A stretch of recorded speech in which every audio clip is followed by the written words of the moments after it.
Selamat pagi, shalom, damai di hati. Mari kita melanjutkan mendengarkan renungan harian. Jangan kita melupakan sejarah. Judul renungan hari ini tanggal 9 Mei, pengkhotbah cilik berkhotbah kembali. Mari kita dengarkan ayat inti dan penjelasannya. Dari mulut bayi-bayi dan anak-anak yang menyusu, Engkau telah menyediakan puji-pujian. Matius 21 ayat 16.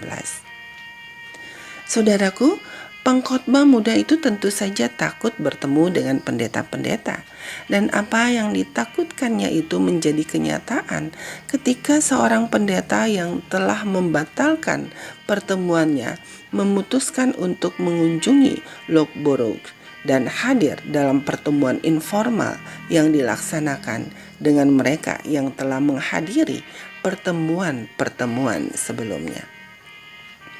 Baiklah, kata pendeta senior, Anda mendapatkan cukup banyak pendengar tadi malam. Ya, dan mereka tampak sangat tertarik, kata saya. Mereka mungkin penasaran mendengar seorang anak laki-laki berkhotbah, tetapi sepertinya saya mendengar Anda mengatakan tadi malam bahwa jiwa itu tidak abadi. Saya menjawab, ya, saya mengatakannya demikian.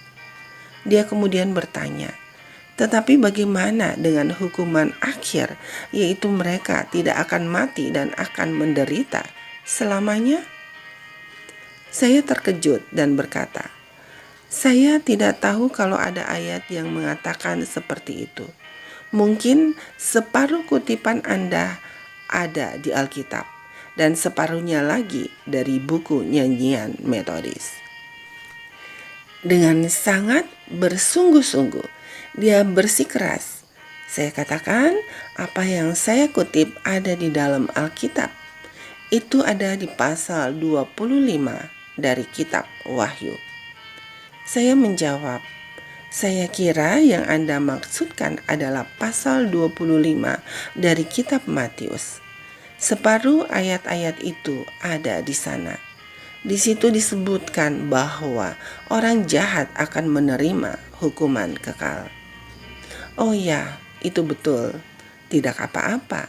Tetapi ayat-ayat yang saya kutip ada di pasal 25 dari kitab Wahyu. Oh, jadi itu sekitar 3 pasal di luar Alkitab, kata saya.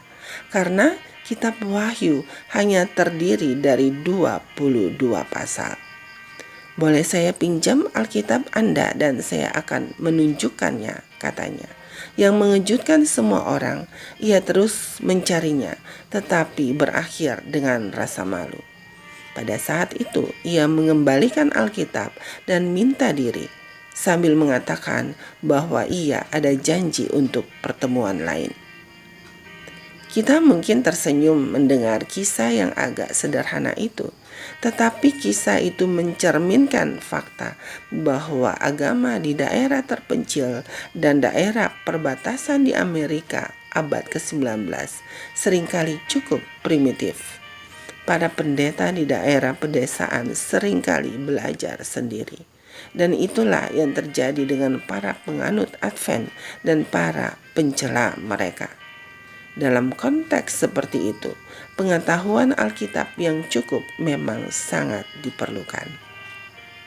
Banyak hal telah berubah sejak saat itu. Namun tidak demikian halnya dengan pentingnya pengetahuan akan Alkitab. Firman Tuhan adalah anugerah istimewa dari surga. Namun, berapa banyak orang di zaman kita yang telah memiliki segala akses ke pengetahuan ini masih kurang memahami Alkitab seperti pendeta dalam kisah Loughborough.